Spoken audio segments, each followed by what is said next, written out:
Bom dia a todos, aqui é o professor Virgílio Peixoto, da disciplina de Geografia da Escola José Tristão Filho. Estamos aqui para gravar nossa segunda videoaula para o pessoal do terceiro ano, que vai fazer a avaliação bimestral a partir do dia 17 até o dia 26.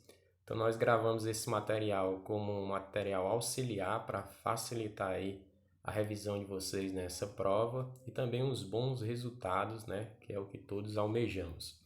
Então, nós vamos trabalhar nessa avaliação, pessoal, o capítulo 6, que tem como temática o crescimento populacional, tendências e dilemas. Então, a gente vai ver o que essa temática nos sugere sobre o que diz respeito à questão populacional, né?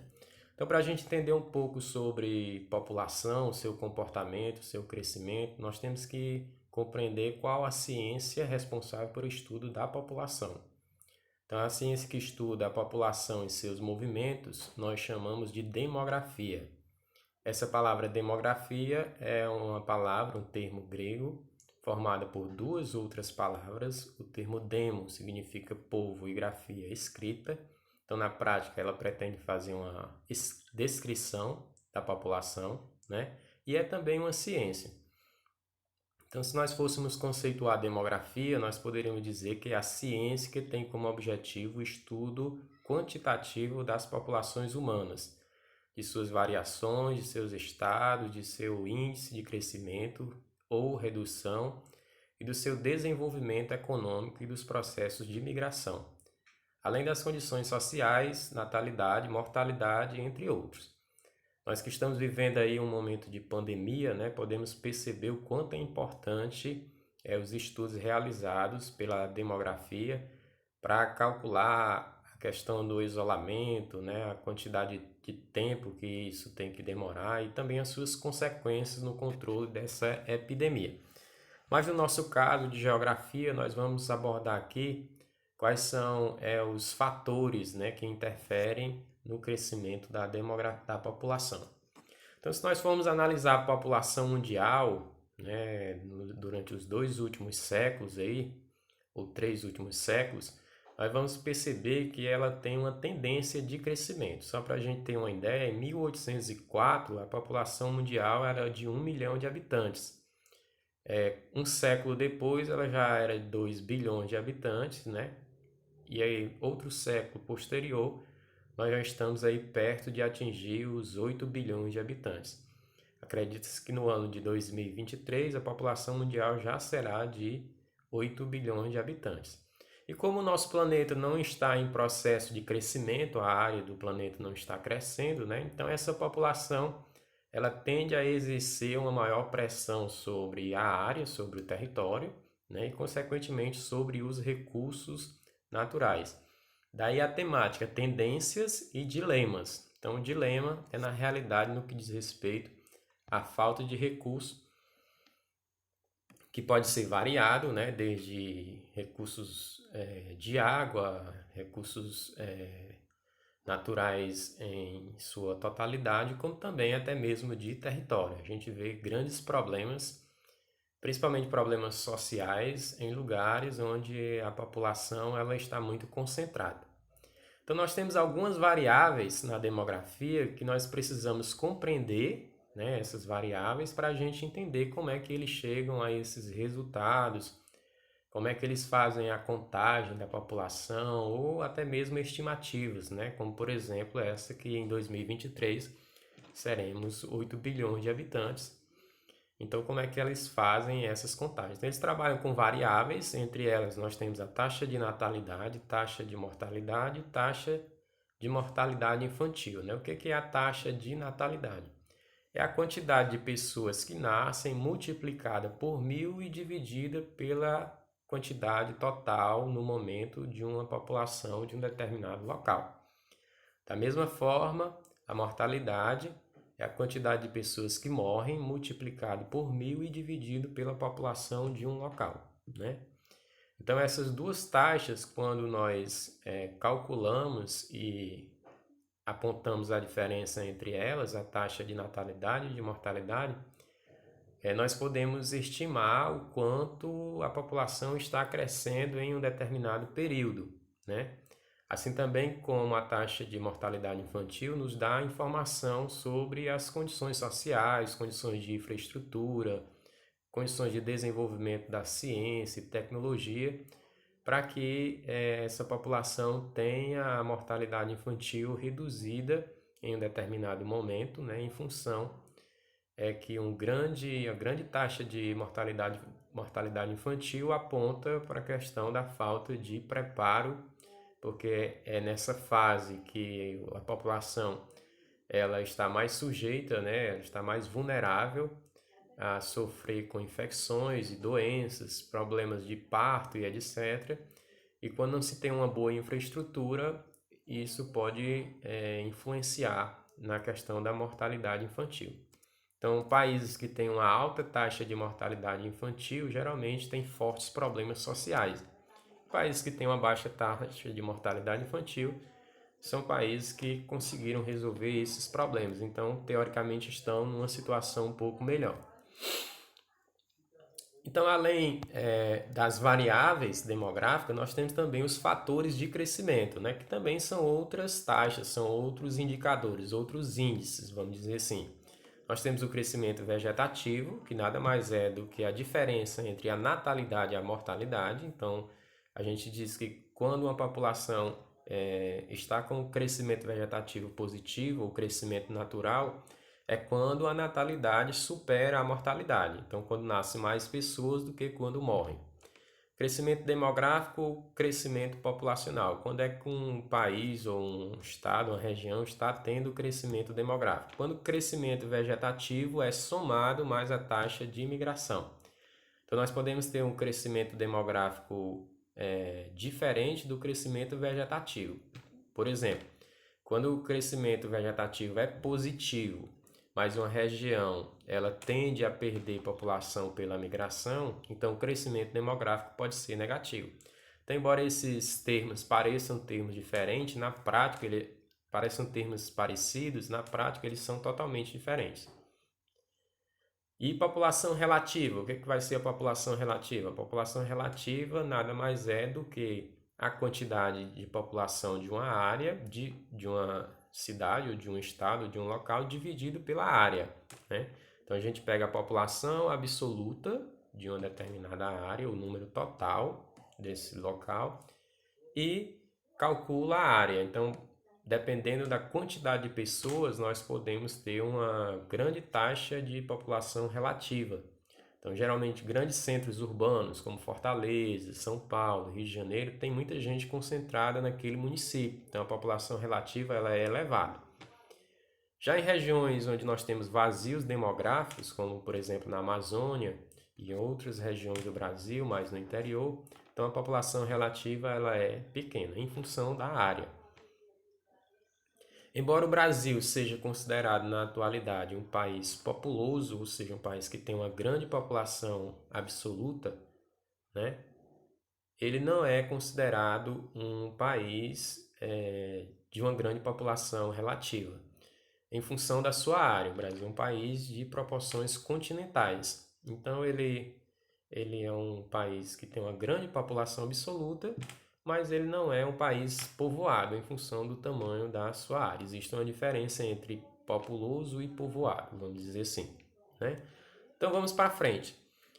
Os estudos no que diz respeito à população apontam, né, que o Índice de Desenvolvimento Humano, ou seja, o IDH, que aborda a questão da quantidade de desenvolvimento, ou da taxa de desenvolvimento de um país, ele interfere fortemente na questão do crescimento populacional.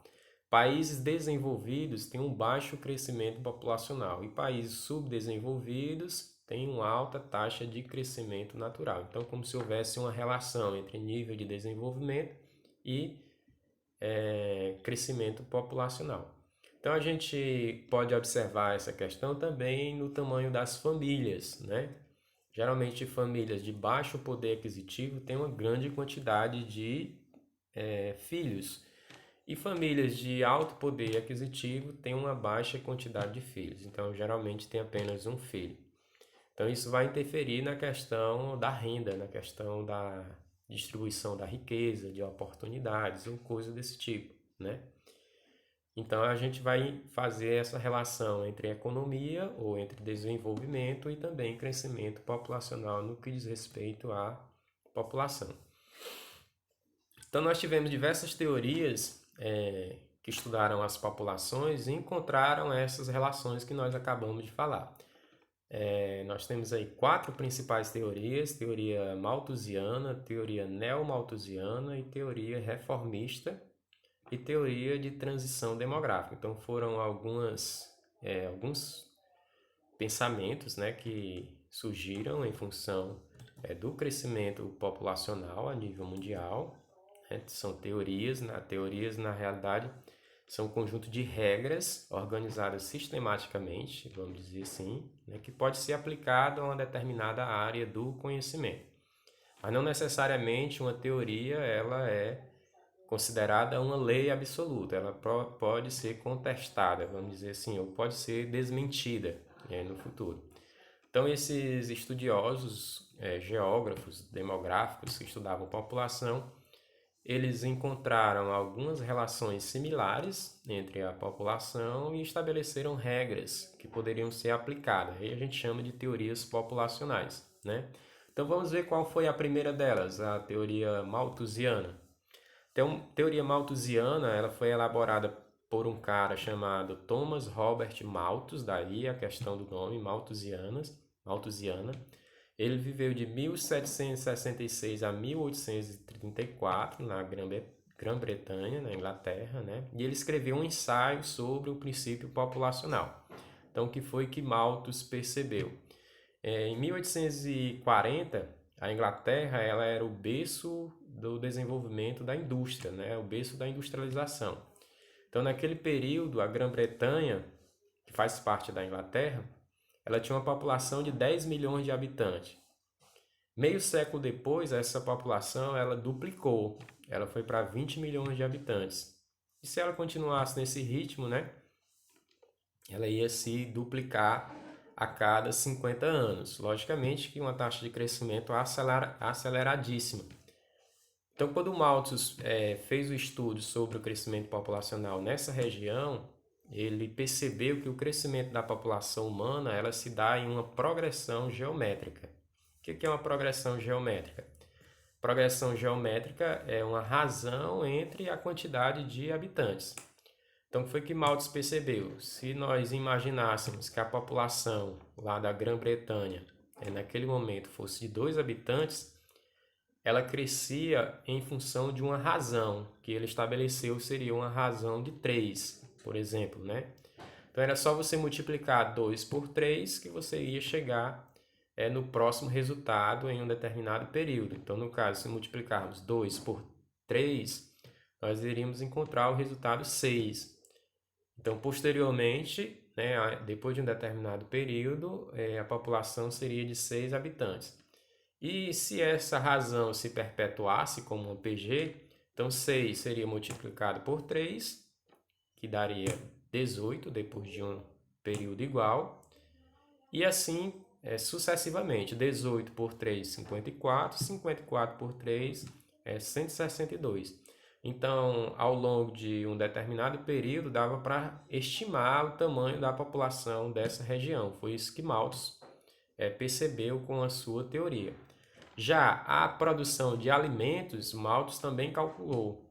E ele percebeu que ela crescia num ritmo inferior a um ritmo de uma progressão geométrica. No caso, segundo as estimativas de Malthus, esse ritmo seria de uma PA. O que é uma PA? Uma progressão aritmética, no qual a razão ela não é multiplicada, e sim somada, né? Então, se a gente tivesse uma produção de 2 toneladas de alimento, no período seguinte ela seria somada a 3. Então, 2 mais 3 daria 5. Então, um crescimento menor do que o crescimento populacional. 5 mais 3 daria 8, né? Então, quando a população tivesse já em 18, a produção de alimentos estaria em 8, então numa quantidade inferior. E assim sucessivamente. Então, foi essa teoria estabelecida por Malthus, foi a primeira teoria no que diz respeito ao crescimento populacional, e que na época que foi lançada teve grande impacto e abordagem no mundo científico.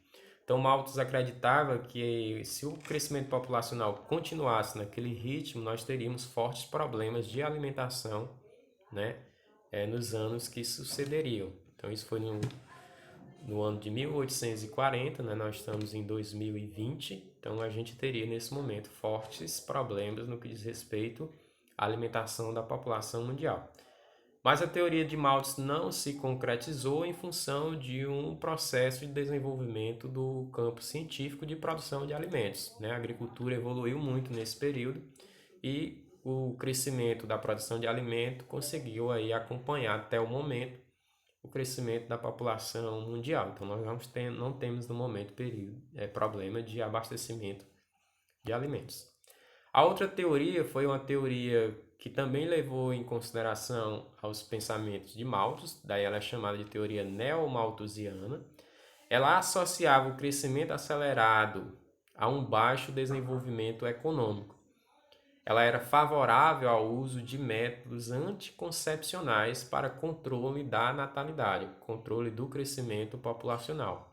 Essa teoria, a teoria neomalthusiana, também afirmava que o crescimento acelerado de um país causava problemas econômicos, como a diminuição da renda per capita.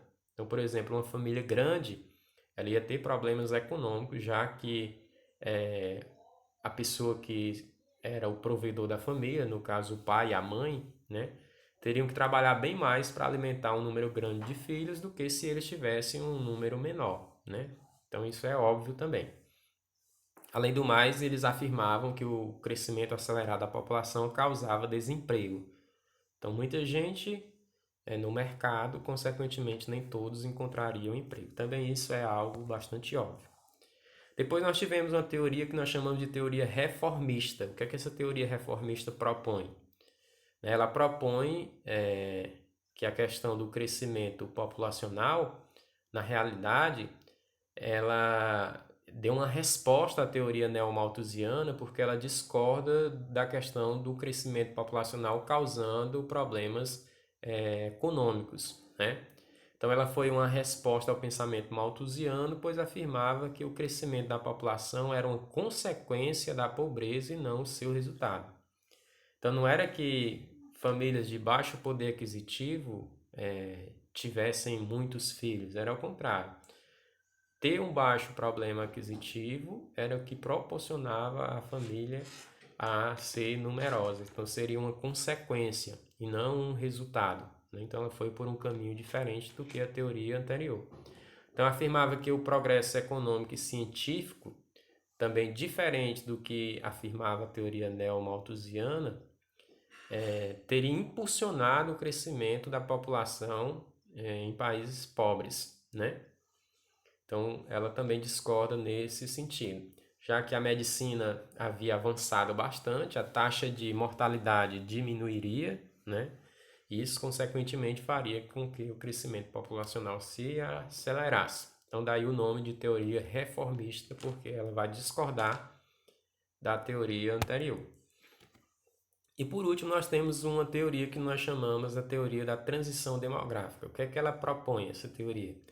Ela afirmava que o mundo vivia um período de explosão demográfica em 1929, ou seja, estava crescendo aceleradamente a população mundial, e que todos os países tenderiam a estabilizar o crescimento populacional assim que superasse os seus problemas econômicos e sociais, né?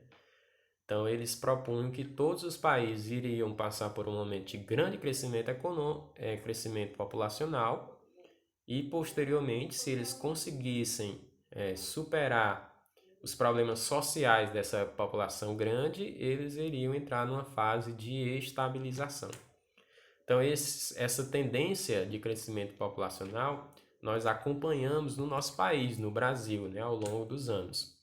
Então, se nós observarmos nessa pirâmide etária que representa a população, né, do nosso país em diferentes períodos, 1980, 2017, 2050, que são as estimativas, né, nós vamos perceber que houve uma mudança muito grande no formato, né, da imagem da pirâmide. Nós temos do lado azul aí a representação dos homens e do lado vermelho a representação das mulheres. Então, se a gente observar nessa primeira pirâmide, a maior parte da população está numa faixa etária entre 0 e 14 anos no nosso país, em 1980.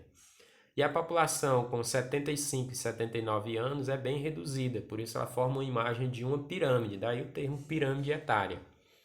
Com o passar dos anos, em 2017, a imagem ela vai se modificando, né? A base da pirâmide vai reduzindo de 0 a 14 anos, né? E nós vamos aumentando aí a parte mais central, população de 14 até 54, 44 anos, né? Nós temos aí uma quantidade maior de população. E por último, em 2050, nós vamos ter a base fina, né, e o topo da pirâmide mais largo. Então isso significa que a população ela está vivendo mais e ela está deixando de ser, em sua maioria, uma população jovem para se tornar, em sua maioria, uma população adulta ou idosa, né? Então, essas pesquisas, elas também servem de parâmetros para a gente planejar as políticas sociais de um determinado momento da nossa população. Um exemplo, em 1980, o que o governo precisaria ter investido muito? A questão de creches, escolas, porque nós tínhamos uma grande quantidade de crianças, né? Já em 2050, nós vamos ter aí uma grande quantidade de idosos e adultos e uma diminuição da população jovem. Então, nós não vamos precisar investir tanto na questão de creches e escolas, e sim investir em infraestrutura para a população mais idosa do nosso país. Por isso, nós dizemos que o Brasil está se tornando um país de idosos e adultos, ao invés do que era em 1980 de um país jovem, né? Vamos dizer assim.